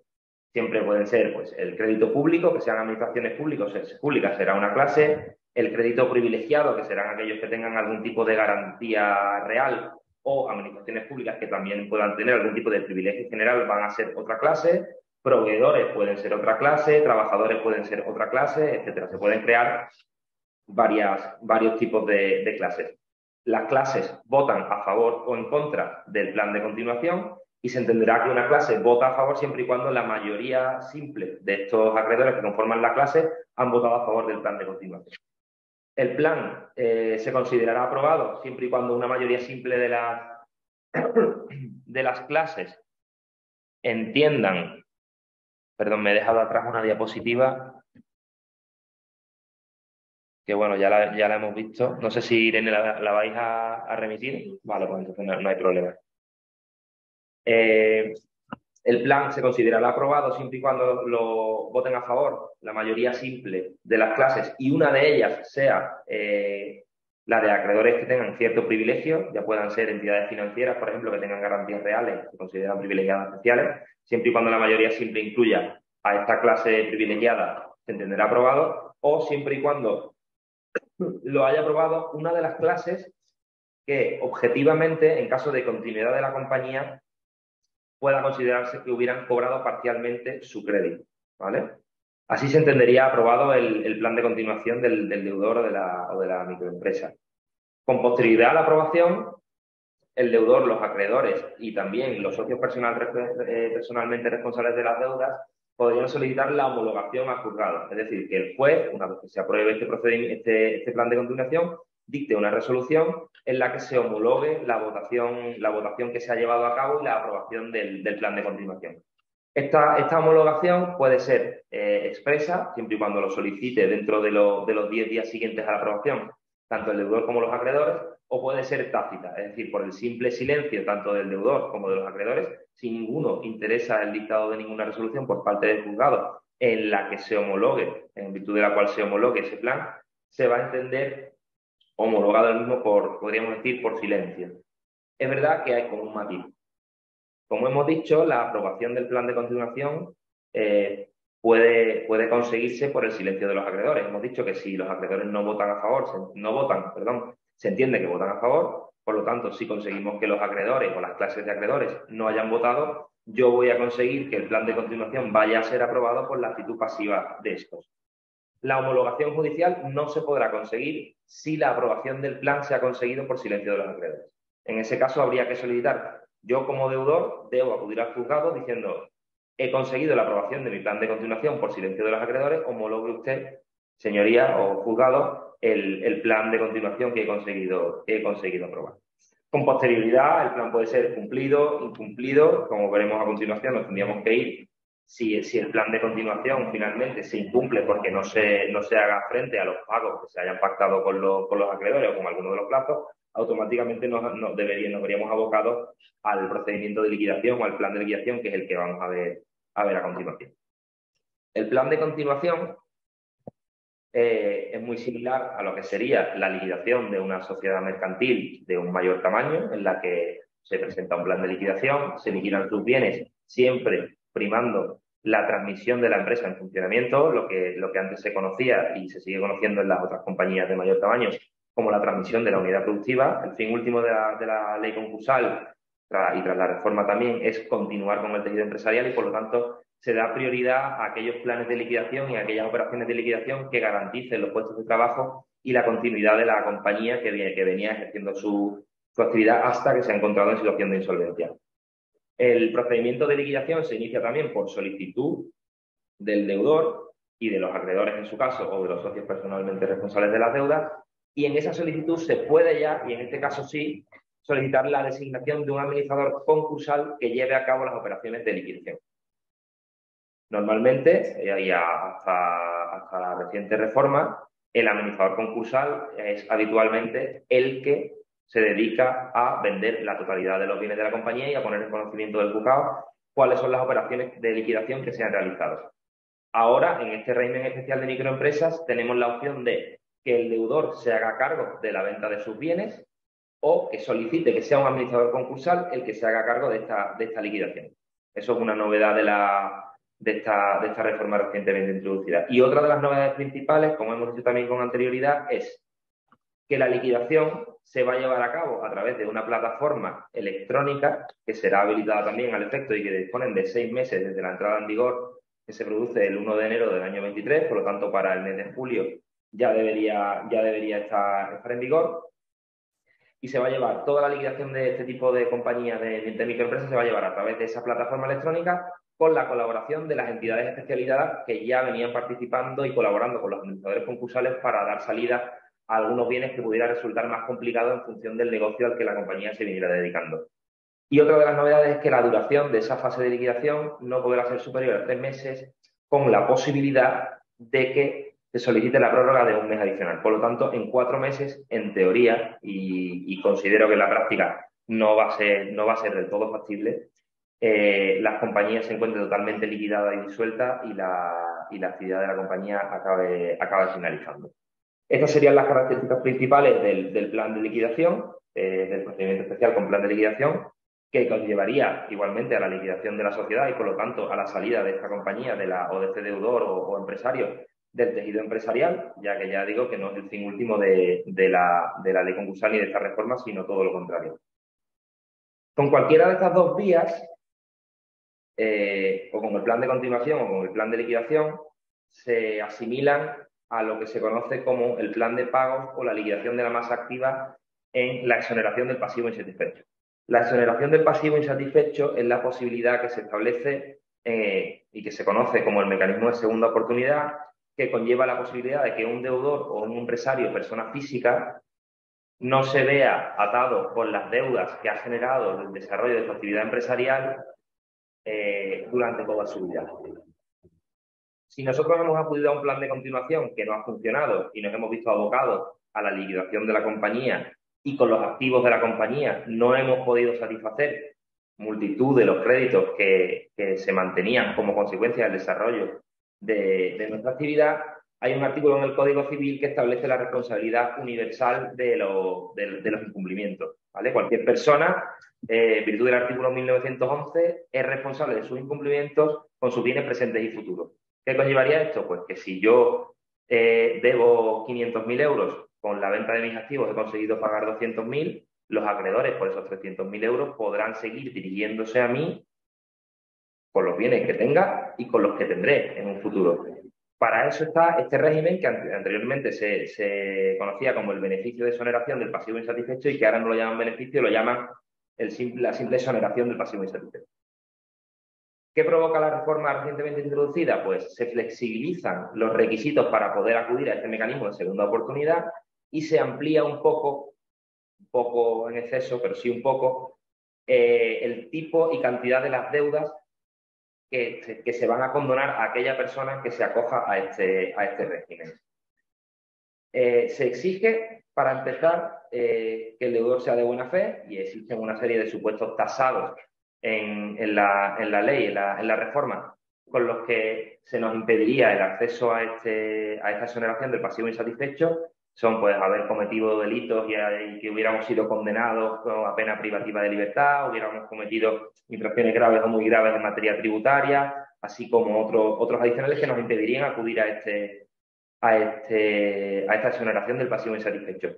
Y también tampoco podríamos acudir a la exoneración del pasivo insatisfecho a esta segunda oportunidad cuando lo hayamos solicitado en el plazo de 2 años anteriores si nos hemos ido a un plan de continuación y un plan de pagos, o en los 5 años anteriores si lo que hemos hecho es liquidar nuestros bienes. Si hemos ido a un plan de continuidad, tendríamos que esperar 2 años para poder solicitar otra vez esta exoneración del pasivo insatisfecho, y si hemos liquidado los bienes de nuestra actividad empresarial o de nuestra pequeña compañía, deberíamos esperar 5 años para volver a acudir a esta exoneración del pasivo insatisfecho. Una de las novedades más importantes de esta exoneración del pasivo insatisfecho tras la reciente reforma es el de la ampliación, por decirlo de algún modo, de las deudas que se nos van a condonar en caso de que se nos conceda la exoneración. Y aquí tiene especial importancia la del crédito público. Todo pequeño y mediano empresario y toda persona que ejerza su actividad empresarial de forma autónoma mantiene o mantendría, en caso de insolvencia actual inminente o en probabilidad de insolvencia a futuro, deudas con las administraciones públicas.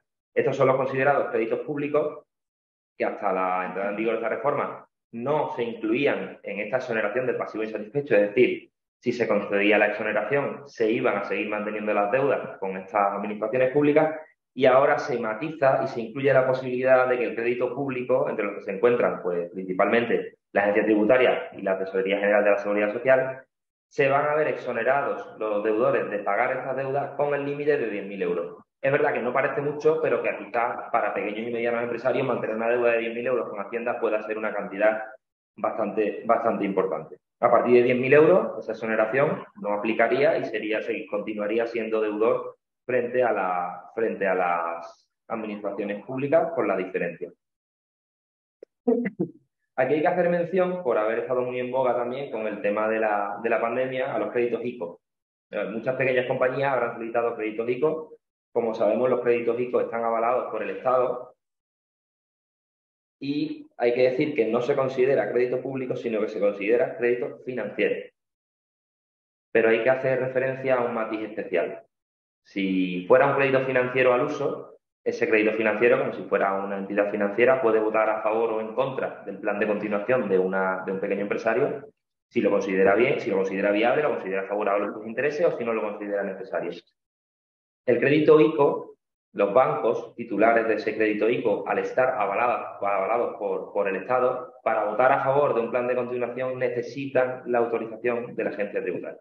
Por lo tanto, va a ser relativamente complicado que una entidad financiera que tenga un crédito derivado de un crédito ICO vaya a votar a favor de un plan de continuación de un pequeño y mediano empresario, a no ser que la Administración Tributaria abra la mano, por decirlo de algún modo, y considere que quiere generar la posibilidad de que las pequeñas compañías continúen. Y para finalizar, también hay que hacer mención especial a una cuestión que está siendo muy discutida, y es la de la vivienda habitual del pequeño empresario. La persona que ejerce su actividad profesional como autónomo se ve abocada a liquidar sus bienes, y entre sus bienes se encuentra con que tiene su vivienda habitual, que se encuentra abonada o ha ganado la mitad de la hipoteca y le queda la mitad, o la tiene íntegramente abonada sin ningún tipo de carga. Entonces, viene siendo discutido, ya lo digo, y no es una cosa pacífica, pero es verdad que hay determinados juzgados que están concediendo la posibilidad de que la vivienda habitual no sea liquidada de forma previa a la exoneración del pasivo insatisfecho para poder acudir a la exoneración del pasivo insatisfecho, y que permiten que el deudor mantenga la titularidad de su vivienda habitual siempre que se den algunos requisitos. Y estos requisitos son principalmente 4. Uno es que se encuentre al día del pago de las cuotas de la hipoteca que conste vigente todavía o que se encuentre pendiente de pago, que se prevea objetivamente que el deudor va a conseguir continuar pagando esa hipoteca, que la entidad financiera titular de esa garantía hipotecaria se muestre favorable porque el deudor viene pagando de forma habitual y ve que el riesgo o la cuota de la hipoteca no va a tener mucho problema en que pueda pagarla.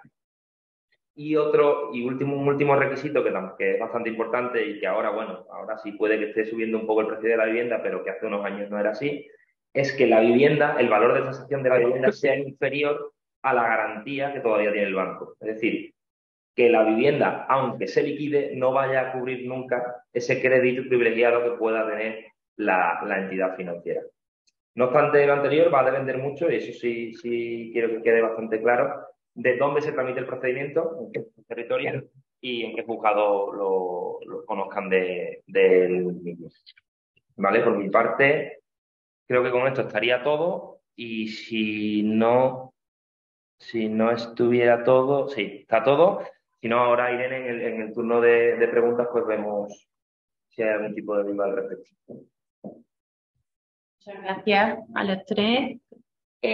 Vamos a ver si habéis dejado alguna pregunta, alguna cuestión en el chat. Nuestro compañero Pedro. Sí. Buenas tardes. Mira, para María tenemos unas cuantas preguntas. Nos preguntan si suelen ser las entidades financieras las que estrangulan la cuenta, impidiendo el uso de capital desembolsado mientras no se haya producido la inscripción en el registro mercantil. ¿Es correcta esta limitación? No me he enterado de la primera parte, Pedro. Que sí, si las entidades financieras... Suelen ser las entidades financieras las que estrangulan la cuenta, impidiendo el uso del capital desembolsado. Cuando yo decía que esos 3.000 euros normalmente no está estrangulado, me refiero a que siempre, o sea, que tenemos en la cabeza que evidentemente cuando una sociedad tiene 3.000 euros de capital, 10.000 o 60.000, me da igual, al final eso es un dinero que está en una cuenta bancaria. Entonces, en el momento en el que la sociedad está inscrita, ¿vale? Que quizás yo creo que va por ahí la pregunta. Desde el momento en el que está inscrita, eso es un dinero que está en la cuenta bancaria y la entidad financiera no tiene un control sobre qué importe de capital social tiene la compañía estrangulándolo, ¿vale? Sí que es cierto, y esto sí que es verdad, pero bueno, solo es durante el periodo en el que la sociedad se encuentra en trámite de inscripción en el registro mercantil. Sí que es cierto que en tanto en cuanto una sociedad no se encuentra inscrita, pese a que la ley de sociedades de capital establece que desde el momento de la constitución, desde el momento en que tú sales de notaría, tú puedes empezar o esa compañía puede empezar a operar en el tráfico comercial, mercantil o jurídico. Sí que es cierto que hasta que no está inscrita, las entidades bancarias sobre todo y las administraciones públicas no mueven un dedo, ¿vale? Es decir, hasta que ellos no ven el cajetín de inscripción, no van a permitir a nadie que opere con esa cuenta bancaria, y la administración pública pues tampoco va a reconocer al administrador, a pesar de que ya ha sido nombrado y ya ha aceptado, como representante de la compañía. Pero desde el momento en el que la sociedad ya se encuentra inscrita, tú ya tienes tu cajetín de inscripción, ahí el importe o la cifra del capital social no deja de ser bueno, pues algo simbólico, que sí que es cierto que se va a activar en el momento en el que haya que responder ante los acreedores, es una garantía frente a los acreedores, pero no quiere decir que es un dinero, en el caso de que se haya hecho el desembolso en efectivo, del que no puedas disponer. Muy bien. Ahora, en relación al nombre, nos preguntan que se seguirá solicitando en la web del registro mercantil y no a través del CIRCE, ¿no? Nos dicen también que el nombre hasta ahora era una solicitud previa antes de iniciar el procedimiento de constitución. ¿Esto va a cambiar?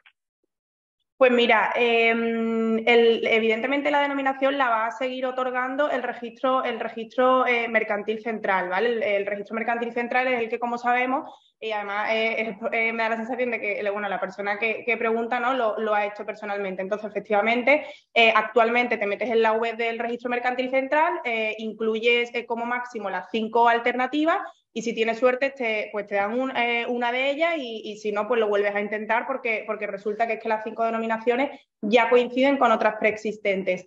La idea es que todo esto se haga a través de CIRCE, es decir, la idea es que a través de esta herramienta, en el caso de que el fundador de la compañía opte por constituir la sociedad a través de la misma, la idea es que tú ya ahí puedas incluir las 5 denominaciones como alternativas, e incluso una particularidad que no he comentado antes, que va a haber una bolsa, o se prevé que haya una bolsa con unas denominaciones que están libres por si una persona tiene mucha prisa y dice, mira, me da igual la denominación, cojo esa evidentemente desaparecería de la bolsa, eso es una posibilidad también nueva que se incluye, que no he comentado, y entonces la idea es que sí que se haga a través de CIRCE, que esto no quiere decir que el Registro Mercantil Central no es el que tiene, evidentemente, la potestad, porque es el que controla, ¿no?, las denominaciones de las compañías, pues de otorgarla en el caso de que esté libre o de rechazarla. Pero la idea es que todo se centralice a través de este sistema nuevo electrónico, que, como digo, no es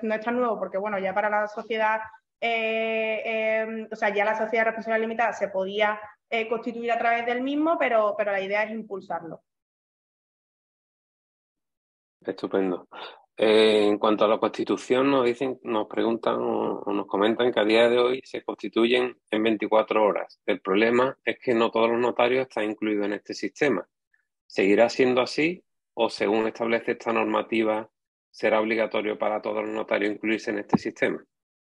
Pues mira, la ley establece expresamente la obligación de que todos los notarios de nuestro país estén dados de alta en la agenda electrónica notarial, ¿vale? La agenda electrónica notarial es el sistema que que van a tener los notarios para estar visibles de cara a la persona que quiera constituir de manera telemática, y el sistema a través del cual se van a dar las citas, bueno, pues tu fecha, tu hora y el lugar al que tienes que asistir. Entonces, existe una obligación de todos los notarios, no hay excepción, de que estén dados de alta en este sistema. Luego la idea es precisamente eso, pues que no haya notarios que se puedan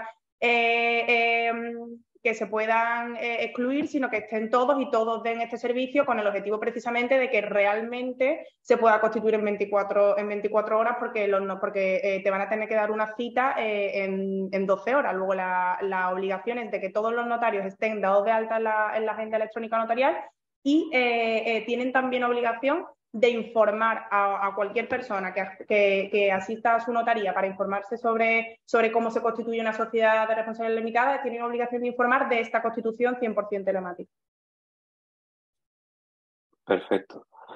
Una pregunta un poco genérica. ¿En cuántos días queda establecido el plazo de pago a proveedores en la actualidad? Pues de memoria no lo sé, pero te lo puedo mirar en un momento en la ley de medidas de lucha contra la morosidad. ¿Tú sabes el plazo de pago a proveedores de memoria? No sé, pero la verdad, se la media. Mira en un momento y yo lo digo, porque ahora mismo el plazo no lo sé. Sé que en un informe, o sea, en el informe de periodo medio de pago del año pasado, creo que quedó el periodo medio de pago que se estaba, o sea, el periodo medio de pago en España era creo que eran 70 y pico días, en la práctica, pero el obligatorio es menor. ¿Eran 60 días? Si no se ha pactado lo mismo, 16, 30, ¿no?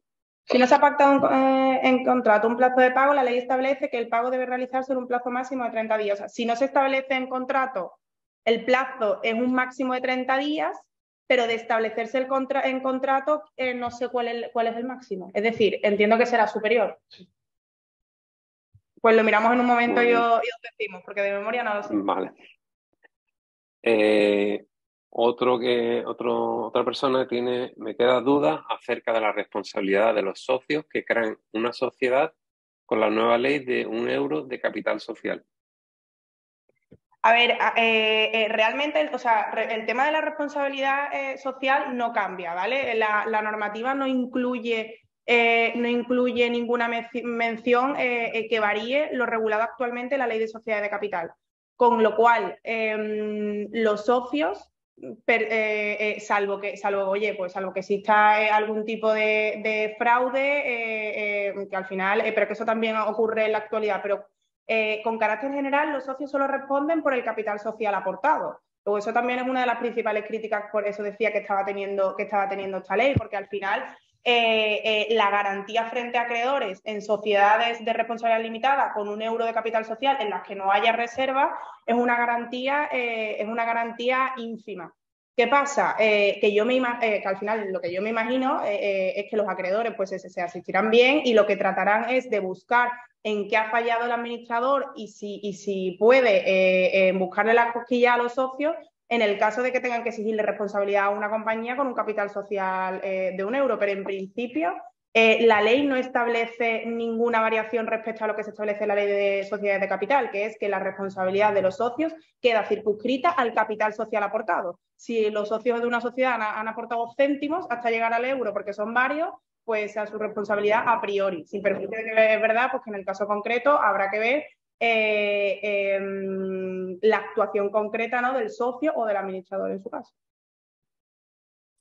Vale. Y relacionado también con esta pregunta, ¿podrías explicar la responsabilidad del administrador de la SLU con sus bienes privativos? En principio, en la sociedad de responsabilidad limitada, la responsabilidad del administrador es directa con una actuación desarrollada por ellos. Como sabemos, los administradores tienen el deber de lealtad, el deber de diligencia, etcétera. Entonces, en el momento en el que se incumple uno de los deberes del administrador, en el momento en el que se ha producido un daño efectivo a un acreedor y si existe una conexión directa con una actuación del administrador, el administrador podría responder. ¿Hasta qué punto se extiende a su responsabilidad personal con bienes privativos? Pues insisto, esto también dependerá un poco, entiendo, del caso concreto. Donde la responsabilidad es más directa, y creo que esto también es interesante y no lo he comentado antes, es la responsabilidad por deuda.